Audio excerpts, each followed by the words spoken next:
give me a bit of a frame here. How long have you been involved with people management? Oh, most of my career. 50 years? Oh yeah, yes. Starting with HR generalist, vice president HR, a consulting practice for 20 years, independent consulting, and it always comes back to managing people, the right person in the right place on the bus. So I think that a performance review, using that terminology, I'm not sure that's the right thing. And I love very much your 2 points of productivity and habits. I absolutely agree with you. It's different strokes for different levels in the organization. My concern is I don't see very many people that know how to conduct them. It's interesting because you're right. But it's more basic than that, Ron.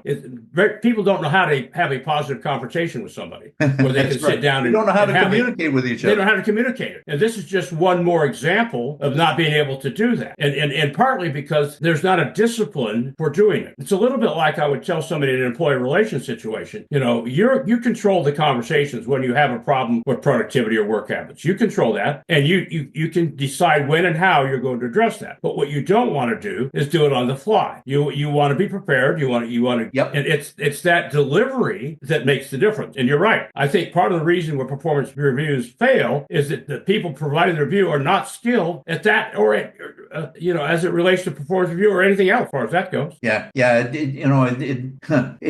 Many people conducting it's like checking a box. That's why I'm doing this. Right. And It is. they don't understand. To me, a performance review is me sitting down with somebody that I work with, whether he works for me, with me, or where, and saying, what would you like me to do to help you get better at what you do? How can I help you be a better person? And that stopped a lot of employees dead. Whoa, wait a second. Nobody's asked me that. Yeah, absolutely.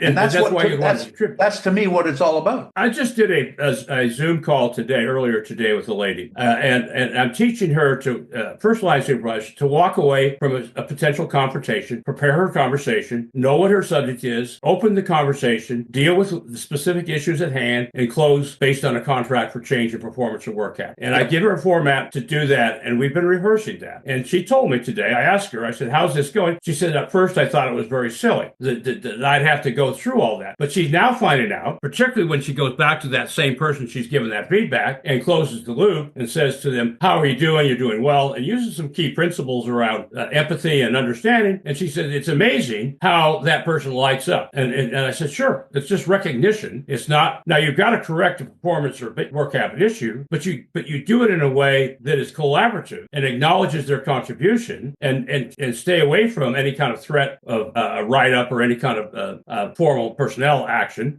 You'll be amazed at how much more people will get on board.